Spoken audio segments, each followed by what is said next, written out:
Whenever feasible, one should always try to eat the root.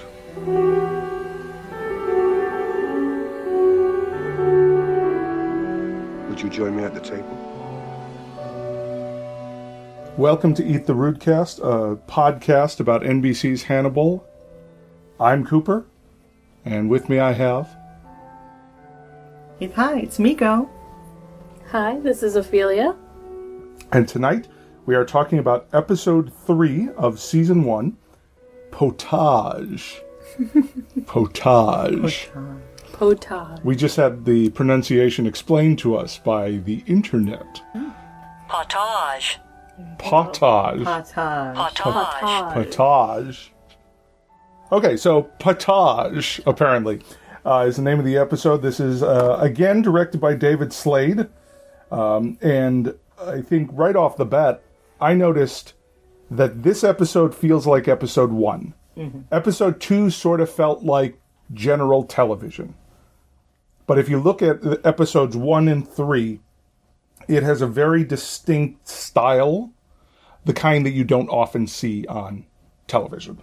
Another thing that's interesting that stands out is this episode was co-written by David Fury, who used to write for Buffy and Angel. Oh. And wrote the best episode of Lost, I don't care what anybody says. Which one? Walkabout. The episode where we learn about Locke and find out he's in his wheelchair. Oh, that is my favorite episode. I remember being so excited when I saw that episode was by David Fury. So it's another exciting, I always love it when I see his name come up in credits. Talk about tonight's one. So tonight we're going with a Cabernet Sauvignon from Yellowtail. Mm-hmm. There's a kangaroo on the bottle. It is a fine Australian fighting wine. Mika, you noticed clothing choices. Yes. Very, very intensely.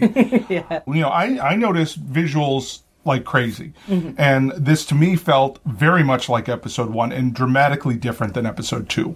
How about the clothing choices and the color palettes? Oh, very much so. Because what I'm looking at is, I do look at the clothes very carefully. And I also look at the scenery. It's sort of, it's what I'm it's ingrained in me. I look at how things are lit. I look about the choices that are made in the room, how it's decorated, how it's laid out, the color choices, and then specifically the costumes. And what I'm loving about the series is that for television, people usually don't care. Right.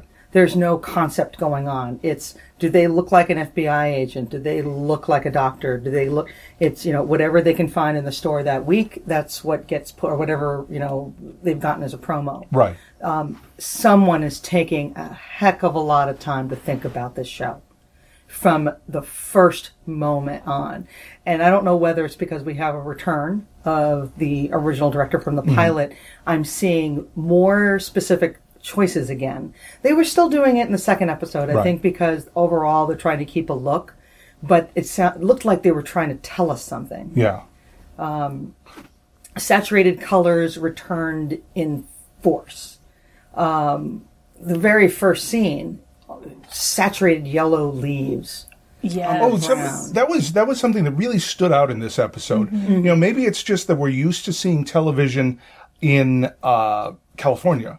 Mm-hmm. That's what we're used to seeing on television is generally California. Which is bland. And so seeing the fall on here, especially, when they pull up in front of the Hobbes house and just there's leaves everywhere. I mean, that's legitimate fall. That's not someone dressing California for fall. Yeah, it should be. Hannibal is filmed in Toronto. And really, as we see throughout the series, and we'll see more and more of this, makes use of some really gorgeous scenery throughout Toronto. What I find very interesting, and I was thinking of, is I don't know if they kind of turn up the chroma on these colors, because they just seem sort of unnaturally bright, and especially when you're seeing the beginning is really fascinating because they're in the woods, and we're talking about the cold open? Yeah. The cold open featuring none of our main characters. Yes. Right. So we're in the cabin and the woods with Abigail and Garrett Jacob Hobbes, because you can't say his name without saying the full name. Yes, because they do it in the show. They do. They never just say Hobbes like yeah. everything else. You know, Yeah. it's just last name. But Yeah. it's kind of interesting that way. I think that goes back to the book. I remember there was a lot of the full, and maybe full that's name. just the serial killer trope. Well, John a lot of Wayne them Gacy. seem to Gotta have, say are it all. always, they always do the 3 names. Yeah. Yeah. So it makes them sound more serial killer-ish. So right off the bat, we're hunting with the Hobbes. Hunting with the Hobbes. It's a new show. It's going to follow with Duck Hobbes. Dynasty. Yes. This is the most subdued performance we've seen thus far from Mads Mikkelsen. Yes. In this episode, it seems like Hannibal is just the watcher. And he observes everything. Yeah. Oh, he plays some roles later on. He definitely gets his... He gets his moment at the end, but closer to the end. But a good majority of the beginning of it, Yeah. all of the shots of him are just him watching very intense. And he's Casey Roll is the observing name his of the things. actress who plays Abigail. And her performance is big in the same way that Will's performance is big. Will's performance is a collection of tics and gestures Yes. that's put together in a very realistic way. And Casey Roll has a very similar style of performance. So it contrasts very nicely with Mads Mikkelsen's low-key. And it's interesting because then it kind of makes both of them seem like his pets. There's this Well, they're definitely correlation. drawing the connection. They Yes. do that with her costume, where they draw them together. But what's interesting is, I guess we could talk about it as we get further into Yeah. that part, is that she's not connected to Will at first. No, she's wearing the blues. She's at the wearing the beginning. same exact shape and color as Hannibal. They're all in shades of sapphire blue Yes. with touches of red. Bloom as well. Yes, everyone. Yeah. Alana, Hannibal, Will in the Jack, beginning. except for Will. Was he not? No, Will is always in his washed out jeans. Will looks like his dogs. Will is Yes. part of that pack. He's always in some washed out color. Okay. Like his jackets are always sort of a washed out brown. His jeans are never even strongly colored. Everything is very washed out. They take so much Need to pay time attention in to this. details. Yeah. I wound up, while he was doing a scene, suddenly noticing that his shirt was wonderfully worn. He had These don't look like new clothes. Yeah. They look like they Yeah. came out of a closet. Yes. They look like they came out of a dresser. He's washed this shirt over and over and over again, and he doesn't care. It's comfortable, it's practical, and he has no one to impress. And it's nice that they True. had that detail, that someone took the time to make a shirt that looked like you washed it 5,000 times, and it's frayed at the collar, and there's little holes around, the shoulder and everything. The detail in this show is wonderful. For They're a paying television attention. show. They Yeah. are. They are. And let's go right to Will's house then. Oh, but there's a There's- point I'd yeah. like to make Yeah, about we this. have to this talk hunting. about that first scene. Okay. They set up the entire episode with Sure. the line, eating her is honoring her. Otherwise, it's just Otherwise, murder. It's just murder.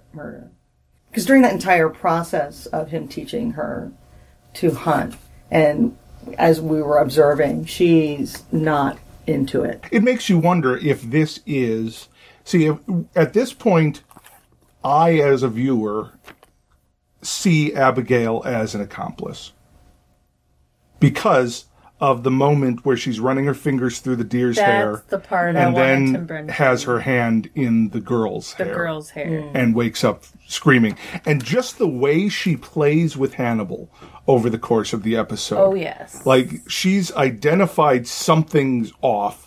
She likely recognizes that her father had that similar otherworld offness and is playing that. She doesn't know what she's doing. She has no idea what she's doing with Hannibal. But she's She's doing him out something. Twice. Yeah. She Twice figures she calls things him out too in a way that other people can't. She puts all of that stuff together, and she's observing, but she's also really having a struggle because she's trying to figure it out. Is this, because we still don't know? They tease us, and then they give us something else, and they tease us. This entire show, I got 3/4 of the way through, and I was trying to think, how are we going to keep this tease going for 3 seasons? I'm still not sure if when she was crying, if she was manipulating or being honestly shaken by the events. There's a lot of things. When the neighbor girl shows up and looks exactly like her, I'm like, okay, what? There's more. She's best friends with the girl. Is it the girl then? Is it not the dog? Well, what's really artful about it is because they know that, okay, so Jack feels that she is an accomplice. Right. We as an audience at that point, before this episode, felt the way Will did because we're naturally inclined to go in Will's direction. Then the episode throws all these curves at us, but then acknowledges the curves and throws another one. So it's like the show is aware of where we are going to go and takes us there only to throw us back out. And that's what I really think is so interesting and artful about it, is they're taking these stock tropes and giving them to us in the expected way, but then in an unexpected way. It's interesting that they know where we're going to go. And they don't want us to go there. Again, this television usually wants to give us what they think we want. And this show is giving us what they want us to think we want. And then they change it once we get comfortable, which is great. Okay, so we're at Will's house. We see the dog pack, which I love every time it happens.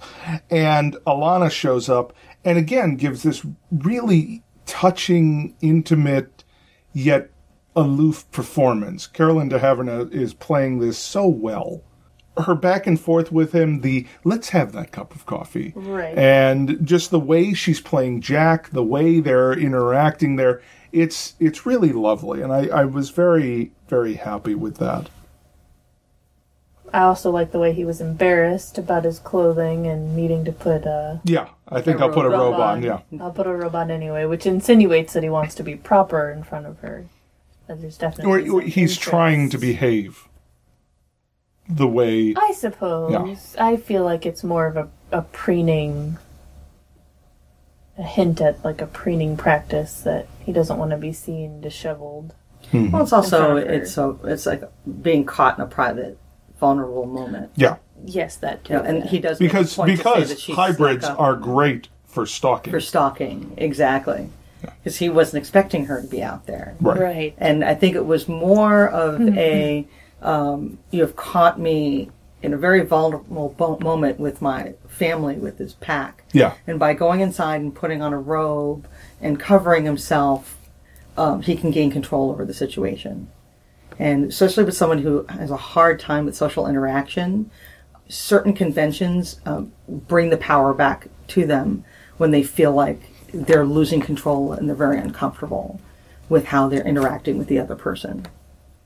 So that may have been I'm going to assert control on my life here. I'm uncomfortable that I'm out here in, my Boxers. underwear and Yeah. t-shirt. What did you make of the dogs keep a promise a person can't line? Yeah, dogs don't have motives that they keep secret from you. They don't have an ego. There was a great setup to that line, too. She says that, well, there's something more I want to say, but it would be borderline rude. And he said, well, she said that she's trying to think of a different way of saying it. She wanted to think of a more And polite Will way of said, saying it. no. Just be rude. Just say Yeah. it. And what she says is, dogs Yeah. keep a promise that people can't. And I thought that was interesting the way they kind of set that delivery up with the, her not wanting to come off as rude to Will. And also, I think it was before that statement when the phone was ringing and her cell phone was Yeah. ringing. All the phones All ringing. the phones Phones are are ringing ringing. because Jack's trying to get them. It had a real smoking in the boys' room feel to Yes. it, hiding from the principal. Jack, as principal, Yes. is multiple times in this episode. Yeah. They go to the principal's office at least once in the episode. Oh, in this episode, they get a Yeah. talking to. A dress down. Dress down, most definitely. Well, there was a point where Will or Alana, I'm not sure which one, points out that she rattles Jack. But I thought that was interesting because it's sort of in a way, the way that Hannibal so far observes and just sees what people are going to do. It's like Will is a little bit wanting to see how far Alana can rattle Jack. So at this point, Alana's purpose of being at the house is that Abigail has woken up. And she wakes up in that interim dream sequence between our flashback. And then Alana is at the hospital with her. And this was, there are a number of scenes here that feel almost right out of Buffy writing, which is why I really recognize David Fury. The I don't do well redeeming gift cards feels like Buffy. The multiple takes to the principal's office. We may as well call Jack Crawford Giles. So, I mean, there are a number of things here that have his fingerprints on it. And it's the quirkier, stranger stuff that really layers in these character details. So like Alana rattling Will and the I don't do well with gift cards. And just there's a number of just little character beats in here that I think the first and second episode sort of didn't have time for that now we can get to. They've simplified this episode to give time for that. Second episode had a lot of people, had a lot of stuff going on. They went to different locations. They focused more on Killer of the Week. The Killer of the Week. Which thankfully we don't have here. We don't have here, No. so we have time to do a little character development. And we only have our main characters and we spend time doing that so that we can Boy, have do they develop. moments like the moments between Alana and Abigail. It's so interesting. It's a dance. And it's like that with a lot of the interactions between people. And Alana immediately sees that Abigail is playing a push-pull game with her. Oh, yeah. And Very apparent. it's interesting that she sees that but is willing to play along sort of to trap. Everybody's setting these traps for each other on this show. And that's really what Alana's doing. That from the moment she realizes that Abigail was withholding information from the nurses, she knows here's someone who's already thought that many steps ahead. And when you're thinking that many steps ahead, there's something off. Well, she says, too, she wants to sell the house so that she can go to college. That's a very practical thought to come out. Which could be a result of shock. Or sitting in a room by yourself for a really long time. That's true. That is Yeah, true. they don't really give you an idea of how long she's been awake. Right. And Alana gets it. You don't have like a number of days. You know it's Before been some she gets time there. because she this whole thing of you haven't told the nurses this. You know, it may be a day, it may be Right. 2 days. It's really hard to tell, but it seems like she's had time to think and do nothing but think. And Alana is going in with some. What I love on her, a lot of her reverses, is that she is watching. Very observant. Very observant, very intense. It's just, it's there. You don't need any words. Well, there's so much said through observation in this episode. You know, to really the whole purpose of the Alana versus Hannibal versus Crawford scene is you're all in trouble. So let's yell at you guys. And by the way, Hannibal is Will's psychiatrist. Alana, you back off. But that's really it. That's the scene. Hannibal walking into Will's classroom as he's talking about the intelligent psychopath. The first time I saw this, I totally saw the little smile at the end of the moment. But that smile is building from the moment is. Hannibal walks in and sees his work on the screen. And it's just the most subtle performance I have ever seen on television. I have that written down in my notes. I just want to claim that. We took notes separately. I bet we all have that moment written Well, down. again, it's another one of those dances. He's laying it out there. Yeah. He knows exactly how this is done. And the person who is doing it is right there. And again, it's only hinting, it's teasing, because he's looking at Hannibal. He does his little pace. That eye contact. Yeah. And then he it's comes just back- a notice. I noticed Hannibal, but it's that connection. And Will never looks at anybody. Right. Yet he paces and he looks. At Hannibal. At Hannibal. Where he had previously while stated he's saying, that he doesn't like this to is make an eye intelligent psychopath, a sadist, he may never kill this way again, which is word for word from Red Dragon. That's another one of those callbacks. contact. There are 3 points where they focus on Lecter's mouth, and the slight smile gets a little bit bigger. So one was where Will makes a statement that he is better than that. That the copycat is better than Hobbes. And Hannibal is basically, he's like, he is, right, absolutely. And then it elevates a little bit more when he says that he has elevated it to art. And then again when he says that it is the copycat who called and warned Hobbes. Those 3 Because Will moments, knows these major you get things. the corners of his mouth just by like a fraction of a millimeter. You get this impression that he's very pleased with this pet he's been cultivating and how intrigued he is by the way Will's mind because works. that was the whole point of the copycat, was Hannibal said, I think I can show Goodwill his face. By showing him this absurd, abstract, almost, he was able to directly point him in the right direction. And so that's Hannibal serving the greater good. I mean, he tore this poor girl's lungs out at the same time. The greater good. Wow, Cassie Karen. Boyle. Ends justify the means. So who else is sick of Freddy already? You know what's funny that you just say that? Because my notes, it says, Freddy fucks things up again. She does. She has some interesting lines in this scene. Oh, she does. The big one that stood out to me is she wants to tell your truth. So she tells Abigail, I want to tell your truth. This scene also has Abigail ask, does that mean I'm sick too? Which on one hand can mean, is it hereditary? But on another it can mean, if I helped him, does that mean I'm sick?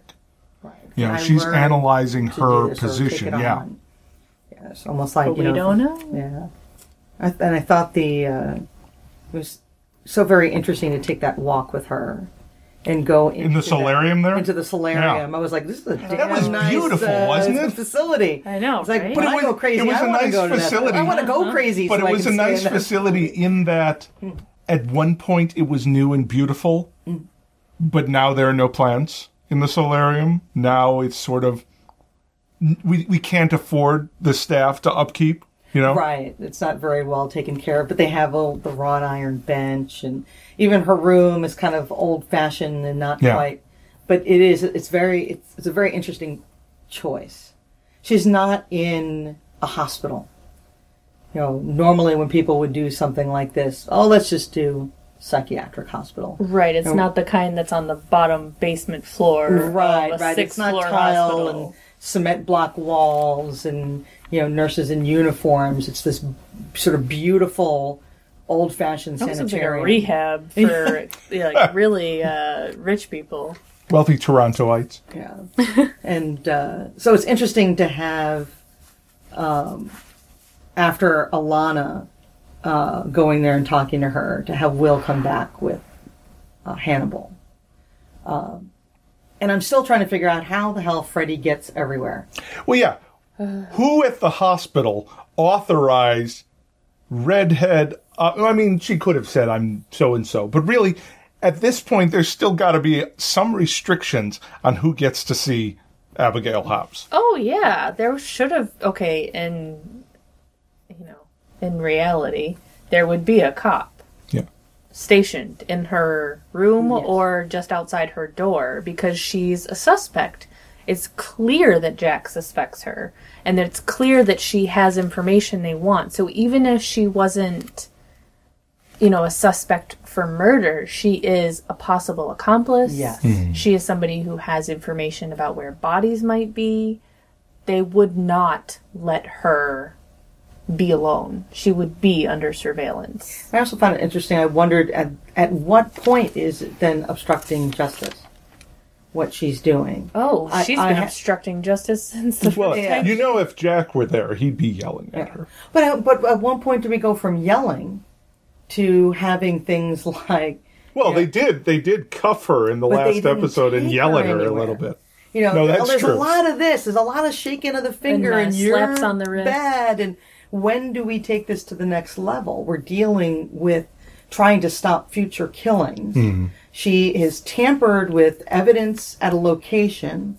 She has tampered with witnesses and quite possibly another criminal. At one point, do we stop propping up this window of disbelief with a heck of a lot of boards and go, well, when does the law take over? I understand that you want to keep doing this because it is network television and we have to have an irritating antagonist. It's just the way things are done now.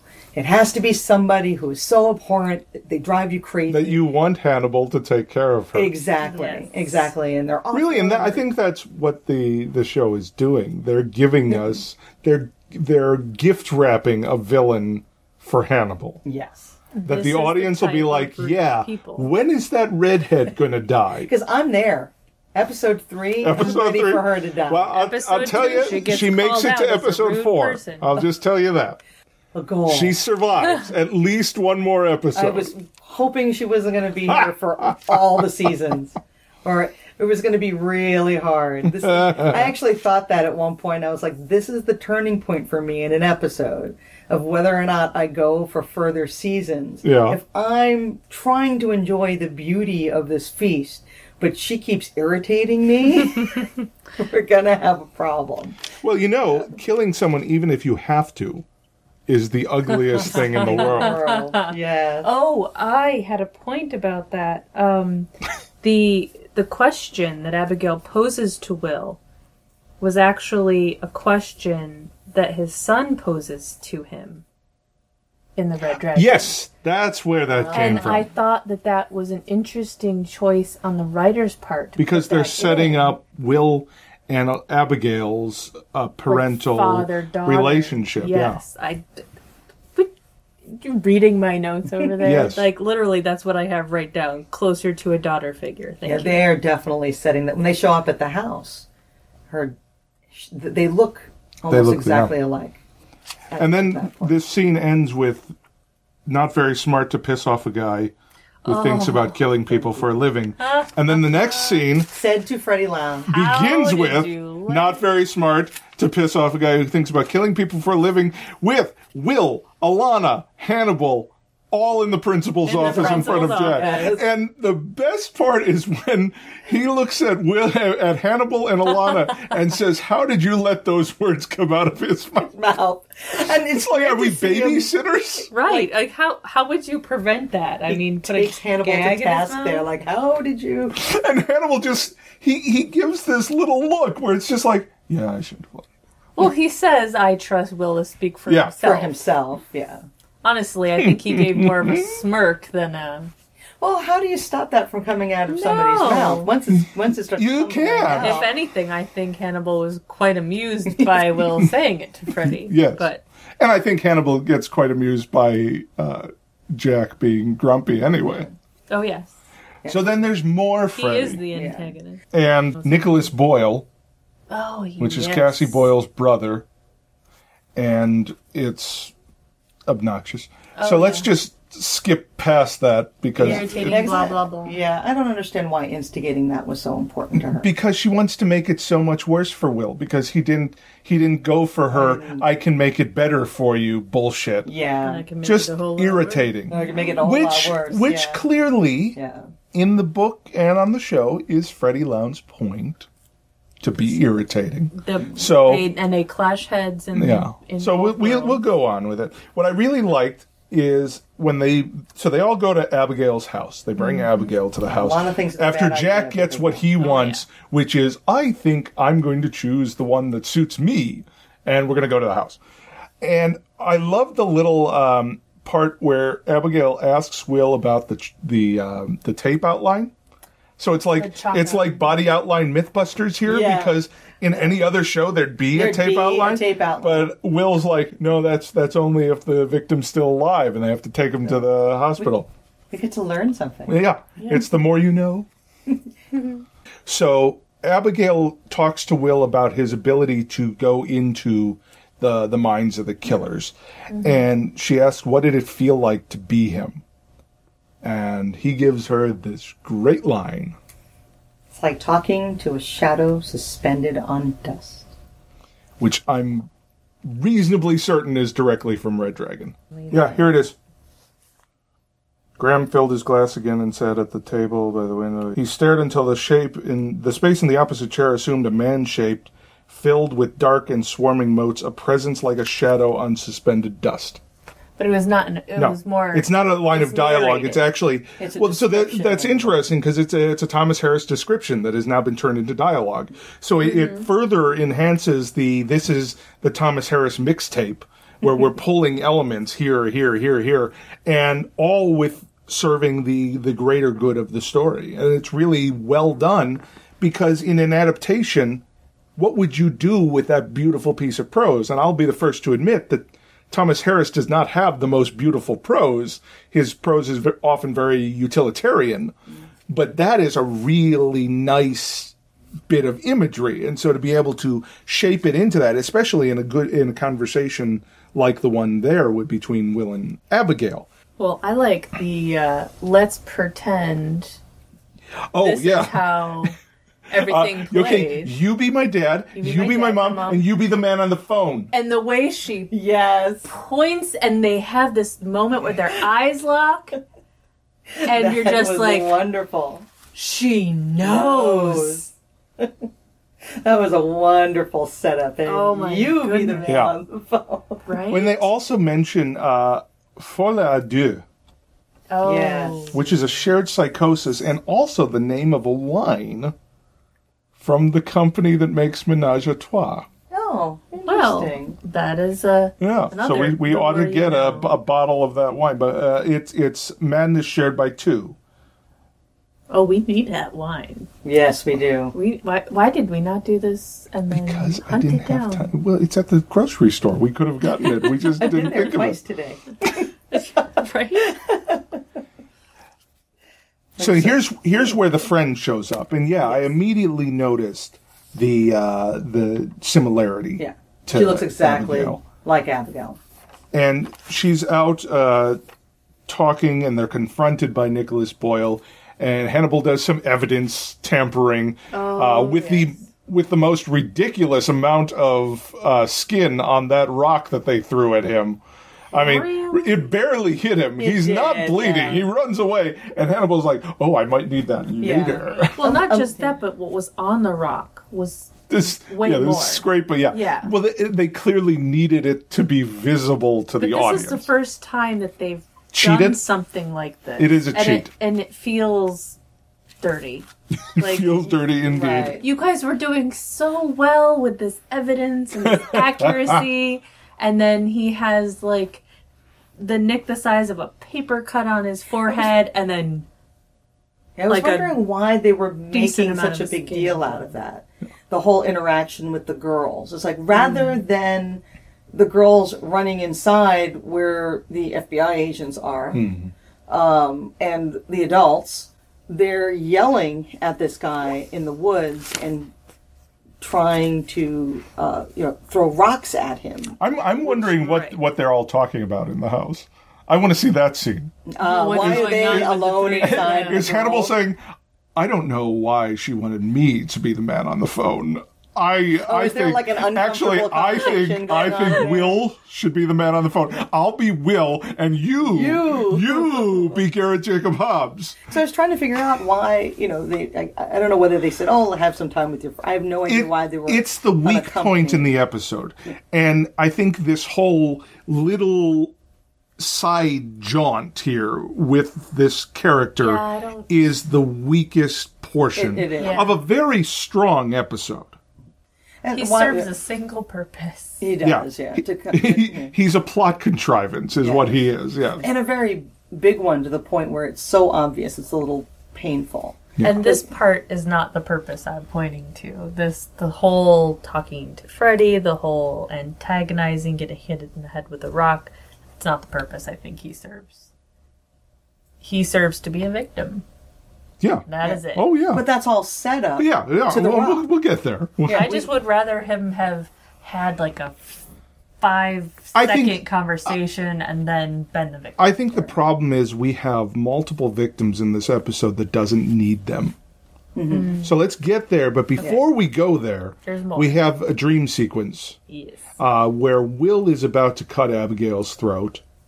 And this is a great moment of conflict he for is. Will because he's assuming the role of dad. Of dad. He's assuming the role of the killer, but mostly assuming the role of dad and doing what dad does with her. And what I loved about the Raven Stag in this scene is it sort of rears up to bolt just as Will is woken up. Yes. In the pitch dark room, Doesn't it do that sort of like it crouches. crouch? Yeah, it does Yeah. a crouch and then rear. Yeah. Yeah. So I'm loving the way we're just sprinkling this thing in, and it's, David Lynch only waited till episode 2 to put batshit crazy on Twin Peaks. Hannibal is giving us little tastes of crazy. Yeah. Little tastes of weirdness. And it could be because they have more restraint than David Lynch, or it could be because they're actively hoping not to alienate the audience. Right. But Stay that on the air. restraint has the same benefit of the shark in Jaws. It's giving it to us in pieces where we can think about it. Which makes it more Yeah. intense. Where this is not a very subtle metaphor, the Raven Stag, for Will here. So if they gave us too much of it, we'd either be like, oh yeah, well that's what it means. Or enough with the stagger. or we'd be like, okay, well that's weird. I don't want to watch this show anymore. But then we get to the cabin. we go back to the cabin. In the morning, where Abigail realizes that he was feeding them. That whole breakdown for her. Yeah.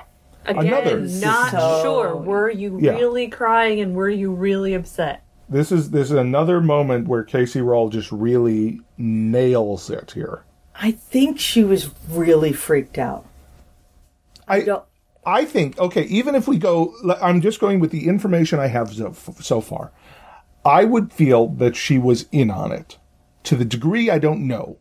The Nicholas Boyle suggests that Dad used her as bait, which makes sense. Makes sense. Yes. I would feel like she was in on it to a point where she was aware that she was involved in something bad, but sort of kept it from herself.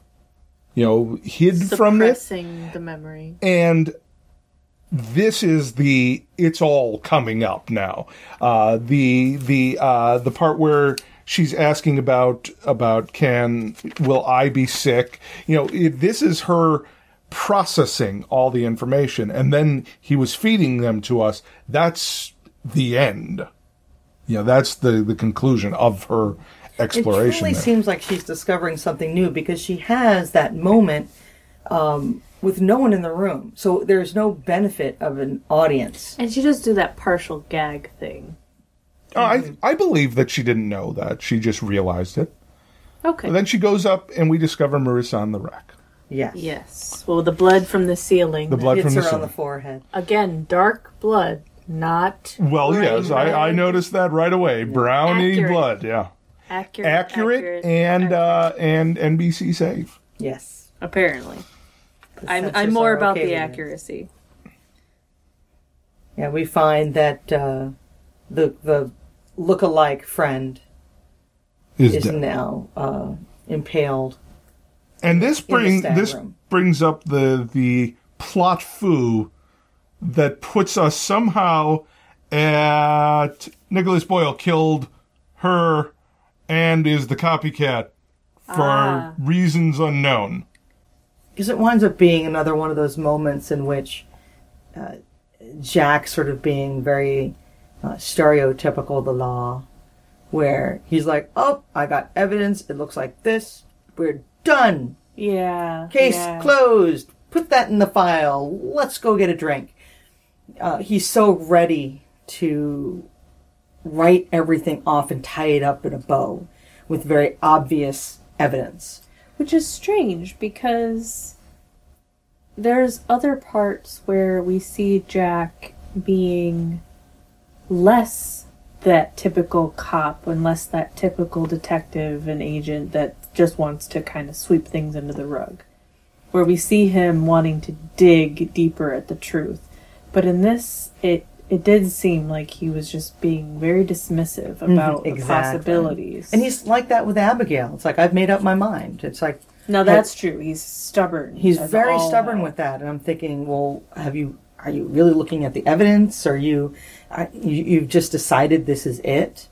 Because it's he's grasping at all the obvious things. And Jack is convinced. Well, no, Jack is convinced because Hannibal's telling him this is what happened. True. Hannibal's saying that the brother killed his sister and then killed this Marissa girl for hitting him in the head with a rock.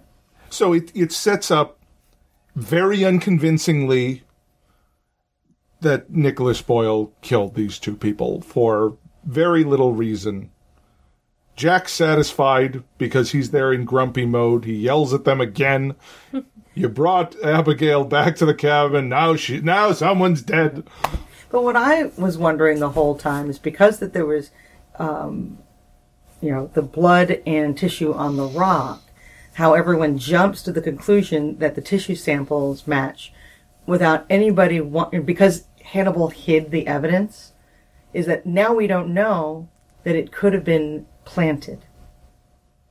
That the tissue that they found that is in her mouth did not actually come from him directly, but from this tissue that is on the rock.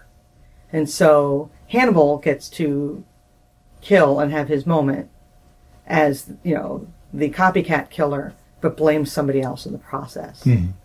So that's him just cleaning up his mess. Yes. That's him hopefully throwing Will off, and then we can just get over this whole Garrett Jacob Hobbs copycat thing. And we get rid of a wild card. Yeah. That Freddie has sort of thrown that just down. showed up just to be gotten rid of. Because if he's out and about and still doing this, he becomes a nuisance. Yes. Do we just get rid of him and he just stops trying to attack her? Or are we going to expect him? No, we don't have to worry about it now because he's taken care of. And here's where Jack tells them to escort Abigail Hobbes out of Minnesota. Out of Minnesota, yes. She's apparently lost her Minnesota privileges.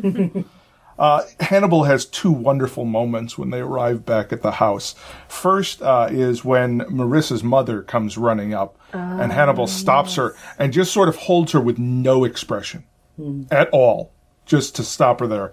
Then, when he sees Freddie, yes, and he says, "Miss Lounge, you're on the wrong side of the police line." Yes. That line is simple, but also loaded, because I think Hannibal would very much like to see Freddie on the other side of a police line. And the smile he gives her is definitely insinuating. I do, as irritating as I find Freddie, I think the sequences between her and Hannibal are delightful. Only because it's it cat makes and mouse. You really want him to take her out of the picture. Hannibal just keeps batting that. Because he's thinking it. And he's just making us wait. He's planning a particularly fancy dinner for this one. Yeah, so they go back without Abigail. No, with Abigail. That's with Abigail. So Abigail's in the house while they're dealing with the bullshit outside. That's when she has her... And she finds the hair in the pillow. Can I tell you how creepy that was? That was a creepy moment. Oh, God, yes. Now, that I don't think she faked that part. That's what I was talking about, was that part. She didn't know. She was alone. There was no one there. She had no one. She had no reason to fake no that. audience. Right. And that was the part that I was like, no, the that part there about was eating, honest. I guess I could see her suppressing the idea, but come on, she knows the way that he treated deer. It seemed like she didn't make that connection. And killing the girl, think it's any part. Well, I think it's just her trying really hard to believe otherwise. Okay. Not even suppressing it, just choosing not to acknowledge the possibility. A survival mechanism. Yeah. Okay. And also, I have to remember, this show keeps leading us down different paths and things like that. Tricking us. So, and this moment, it's very easy to believe that we're wrong. Abigail is not an accomplice. Because this is all new to her. She's figuring this all out for the first time. And when she's holding that handmade pillow with this that's sewn with The sinew leathers, around the outside. Flipping open boxes to try to find that knife. Yeah. Well, I love that they left the knife evidence. I mean, really. I know. The evidence knife there, I don't think so. And, They would not what's have scary left about that that there. moment is she has now a weapon. Yeah. She tears it open and starts pulling just wads of dark hair out of this pillow. And it's shot in a way that is disturbing. Yeah. And then you realize she's got a weapon. Just in time for Nicholas Plot Point to show up. There's a moment, though, plot point. where I wonder if she's not an accomplice, and this is when she kills herself. Because there's so many twists and turns. Remember, I don't know what happens in the future. Very true, yeah. So there's a moment there where I'm like, we're going to lose her. So that's the... And then we lose the That's them leading us down a different... I didn't even recognize that. I wonder if the first time we saw it, now that you mentioned that, I may have gone down that route too. I felt she was such a strong character that she wouldn't have done that. If she was going to off herself, it would have been while she had the time in that apparently unsupervised fancy old Gothic sanitarium. Right. She had met many an hour to pontificate that and plot it, but she did not. Right. I just didn't know if, like I said, not knowing what's going to happen in the future. I was like, is this going to be a twist? Are we now going to take a possible path to information away in order to make this a more intricate plot? They don't. What they do is they plant an idea, and they've teased me. They have me thinking about something else, and then they do something completely different. Because... Look over here. Yeah. Because the brother comes in... After Hannibal had asked about him outside... Yes. Which is why Hannibal and Alana are sticking around outside, because Hannibal knows something's going down. Also, Freddy hints at it. I'm not the only one who's sneaking around looking in windows. Did you happen? Yeah, exactly. So we know he's there. And someone. Abigail slices him up here. In a very... this was the only moment of her performance where it's just like, okay, you're just playing the, oh my God, wide-eyed, I just stabbed you card that everybody plays, and the, oh my God, I just stabbed you. Yes. Unless you're meaning to stab. If you do that, you have that same expression on your face. So it's the only, okay, yeah, we've seen this before and moment for me. Not only that, but she has the right knife for it, but they don't really show her gutting him. Well, I looked at the body carefully this time. It wasn't pelvic to sternum. No, I don't think she did. She pulled up a little bit, clearly. We don't see the knife come back out. No. Though. True, yeah. So we go back upstairs, it's just bloody hands. Hannibal's up there with Alana, and Hannibal snapping to action.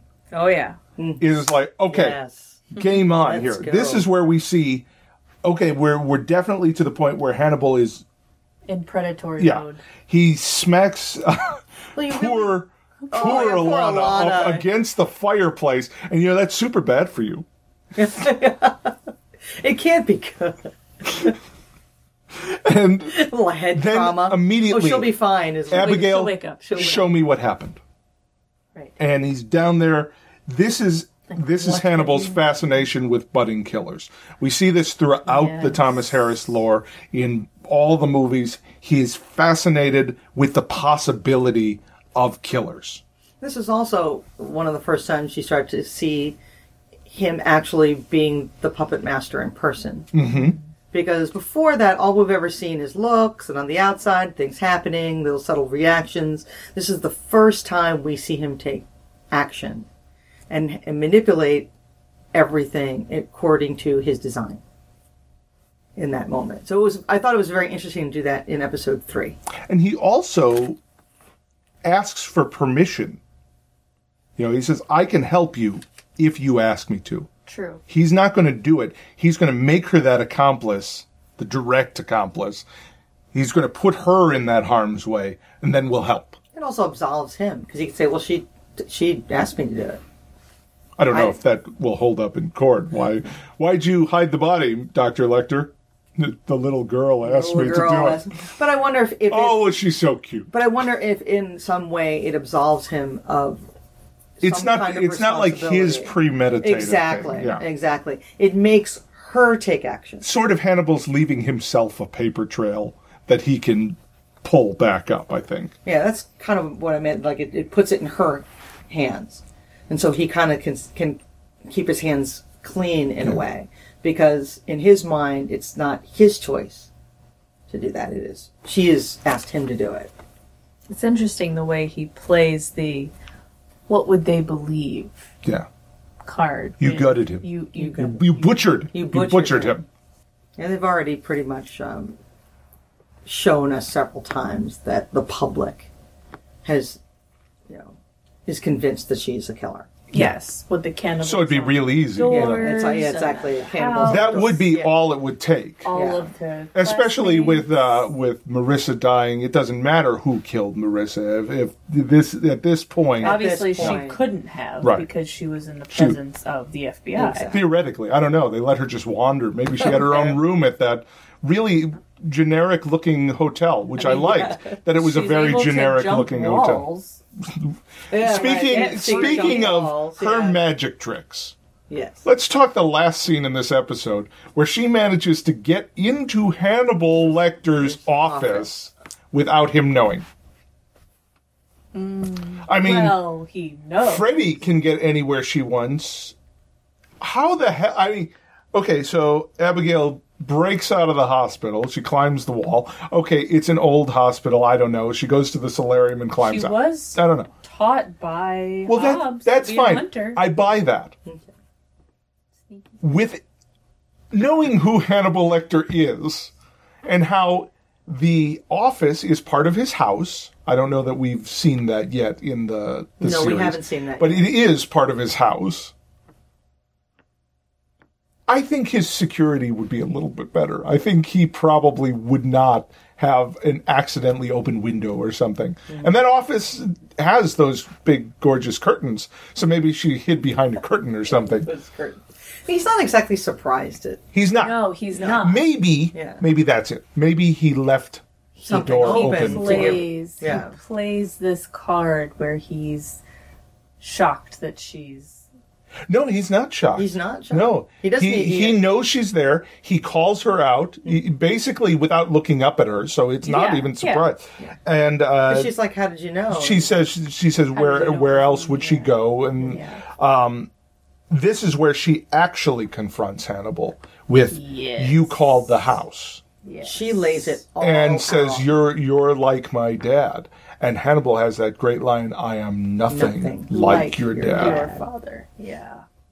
And it's I love the "I'll keep your secret." yeah. That's quid pro quo. That's That Hannibal is, going that into a little is. bit of quid pro quo there. What I find really interesting, though, going back to color choices, is that from the time that Abigail leaves the sanitarium, wherever she's at earlier, she has the same colors as Hannibal and Jack and Alana, that deep, rich, saturated tones. When she finally is revealed in the balcony area and comes down, her colors are exactly like Will's. She has washed out jeans on, and she's got a sort of beige toned jacket on. And even like she had a scarf on earlier in the two earlier scenes, there were two different scars. I was like, what is it? Why does everybody wear a neckerchief in this episode? She got her throat slit. But Alana does it too. Oh, really? Yeah. does wear I think if it had just been Maybe Abigail, Alana does it would've- to make her less self-conscious. Maybe. Because I noticed that everybody had like neckwear when they Oh. were at the cabin. Oh, Speaking Hannibal. of, Yeah. let's talk about Hannibal's lovely layering, Yes. where he was wearing his shirt and beautiful tie with a vest, I assume, that impossibly zippered- long coat. the Jacket, his zippered jacket. sweater too under that, then his sport coat. I mean, he's either very hot or he just knows how to layer He just better than knows. anybody. It's his thing. It is his thing. It's his style thing. He has poor circulation. I mean, really. Yeah, there was one He's point he had a cold-blooded reptilian. he had such Exactly. an interesting suit jacket on.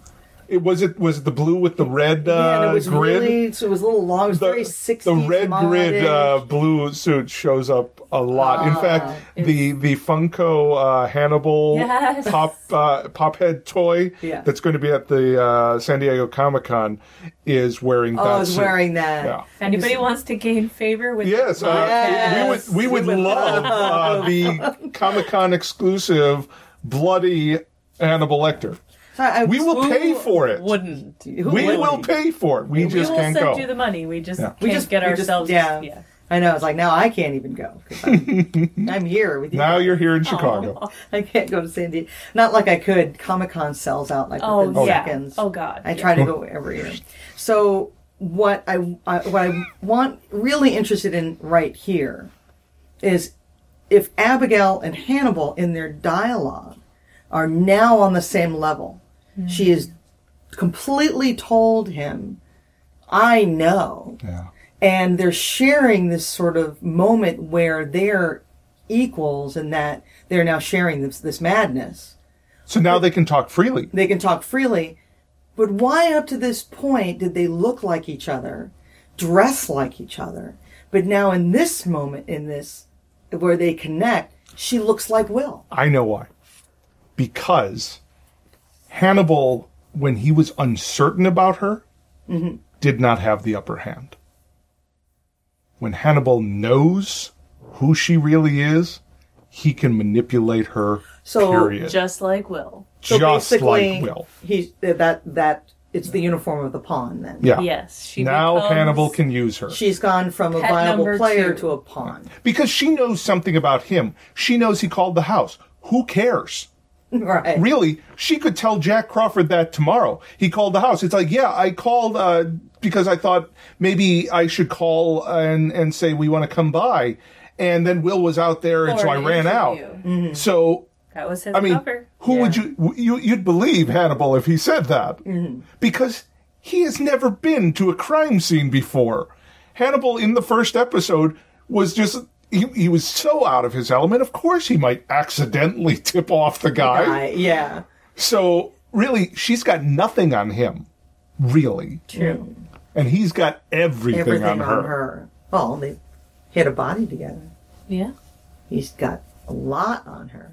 Yeah, but she's also a child who's clearly easily manipulated by monsters. Yes. Well, it's just been happening all her life. That's very true. But I just that kind of answers it for me because I was trying And to figure that I think out. that's it, because Yeah. I really feel Hannibal seems so in control there. Oh, definitely. And I think part of that is he's in his element when he snaps to, okay, we're covering this up. And he does not feel threatened No. by her knowing No. his secret. No. Because I just she wonder- really doesn't know. I just his wonder secret. if anyone is eating Nicholas Boyle. Did he hide the body? Or did he Oh, take care of hide the body? Take- Well, let's see how episode 4 opens up. That's a good point. Yeah, especially if she's thinking, if you use every bit of it, you Then honor it's not and it's murder. not murder. Yeah. And it's not murder. That's a big one. Okay, Let's make some you can glue. you can email us at eattherudecast@gmail.com. Follow us on Twitter at eattherudecast. And we will be back next week with an episode entitled Whiff. Whiff. Whiff. And this Holy wafer. episode was pulled from the schedule. This was never aired on NBC. It was